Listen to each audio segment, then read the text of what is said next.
En los videos anteriores tuvimos la posibilidad de conocer el origen, o no el origen, sino cómo son los números complejos. Conocer que existen un conjunto numérico aún más grande que el de los reales, que es el de los complejos. También dijimos que estos números tienen esta forma,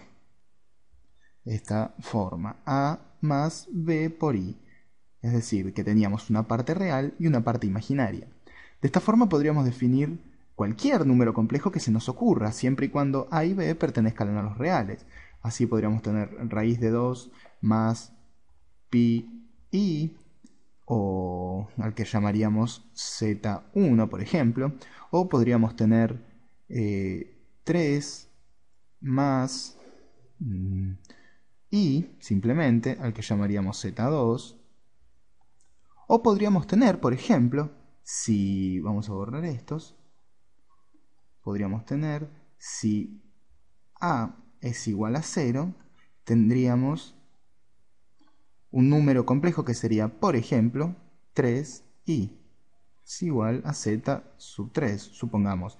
Y en este caso lo que tendríamos, si A es igual a 0, es decir, si la parte real es igual a 0, lo único que tendríamos, lo único que nos quedaría, es un número imaginario. Y lo mismo, por ejemplo, si b es igual a 0. O no lo mismo, sino lo opuesto en este caso. Si b es igual a 0, tendríamos un número tal que sea, por ejemplo, por dar un ejemplo, 3 es igual a z sub 4. 3 o cualquier valor, ¿no? Esto sería A de manera general, al igual que esto sería de manera general B. Y esto, en este caso, tendríamos un número simplemente real. Es decir, si A vale 0, tenemos un número imaginario, y si B vale 0, tenemos un número real. Y otra cuestión, bueno, no otra cuestión, sino que el conocer que podemos tener cualquier número complejo, y cualquier número complejo va a tener una forma de representar particular. Lo que vamos a ver en estos minutos que tenemos por delante es entonces la representación gráfica de un número complejo. Para eso vamos a tener estos dos ejes de coordenadas. Sin embargo, no van a ser el típico eje X y eje Y, sino que vamos a tener un eje, a ver, vamos a usar este color. Vamos a tener el eje real, que comúnmente se lo identifica con el eje horizontal, y vamos a tener un eje imaginario. Vamos a escribir bien, si escribo mal se nos complica. Imaginario. Eje real y eje imaginario. Y tenemos, la forma va a ser muy similar a representarlos. Supongamos que tenemos el número complejo 2 más 2i. Este es el complejo z sub 1. Este punto, sí un punto, representado por estas coordenadas, es decir, 2 de la parte real y 2 de la parte imaginaria, lo vamos a representar como un punto en este plano. Es decir, tenemos 2 por acá y 2 por acá. Este es el punto 2, 2. Y esta parte, es decir, este AB de todos los números imaginarios, se lo conoce con el nombre de afijo de z. En general afijo de z, pero en particular afijo de z sub 1, que sería este 2, 2. Afijo de z sub 1. Muy bien, sigamos adelante. Marcamos entonces el afijo de nuestro número complejo, y lo que hacemos luego es trazar a partir o desde el origen esta especie de flecha que va a ser llamada vector.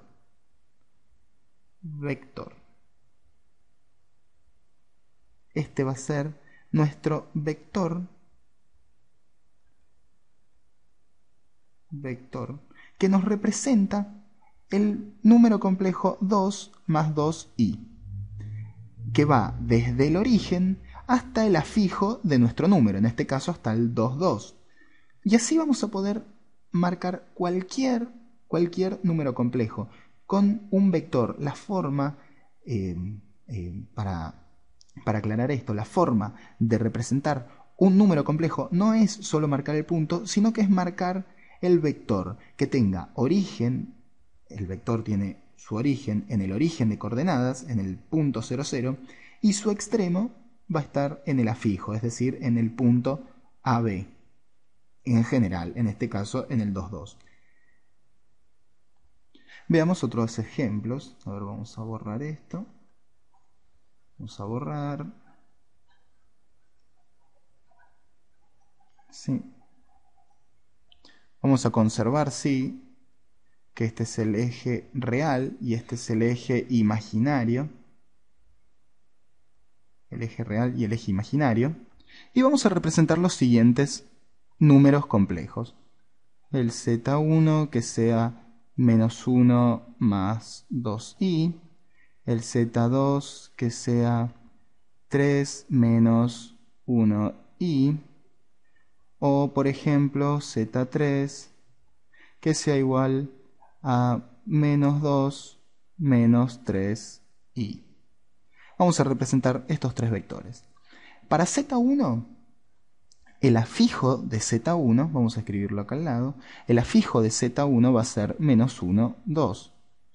Es decir, que vamos a estar menos 1 en el eje real y 2 en el eje imaginario. Vamos a estar justo por acá.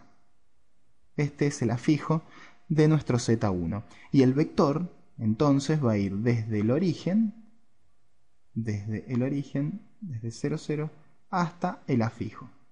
Ahí tenemos representado en este vector, vamos a hacerlo con otro color porque si no nos confundimos la flecha de dirección con el vector. En este vector va a estar nuestro z sub 1. El otro, vamos a ver el z sub 2, cuyo afijo es 3 menos 1. Esto es así, tenemos la coordenada de la parte real que es 3, o el afijo real, o el valor real del número complejo es 3, y el valor imaginario es menos 1. Vamos a tener el punto 3 en el eje real y menos 1 en el eje imaginario. Vamos a ubicarnos por acá. Entonces, desde el origen de coordenadas hasta el afijo, me salió bastante chueca ese vector. El vector es algo recto. A ver, la tercera es la vencida. Algo así. Este vector nos estaría determinando el número complejo z sub 2, que va desde el origen hasta el afijo de z sub 2. Vamos a escribir los afijos. En el z sub 1 era menos 1, 2, y en el z sub 2 será 3, menos 1. Y por último tenemos el z sub 3, cuyo afijo es menos 2, menos 3. Por lo tanto, vamos a estar ubicados en el tercer cuadrante. Es decir, del eje real el menos 2 y del eje imaginario el menos 3. Es decir, acá está nuestro afijo, menos 2, menos 3, o este punto, para familiarizarnos con lo que conocíamos de trabajos cartesianos. Y trazamos el vector desde el origen hasta el punto menos 2, menos 3, que es el afijo. Y acá tenemos expresado en este vector el número complejo z3. Muy bien. Para terminar, quiero dejar bien en claro esto, porque puede ser confuso. Uno viene acostumbrado a trabajando con que la representación de ciertos números se hace con puntos o similar, y esta cuestión cambia un poco todos esos conocimientos que teníamos, ya que la forma de representar estos números complejos es por medio de los vectores. Vectores, que son estas flechas por así decirle vulgarmente, que tienen origen en 0, 0 y el extremo en el punto AB, que es el afijo de los números complejos.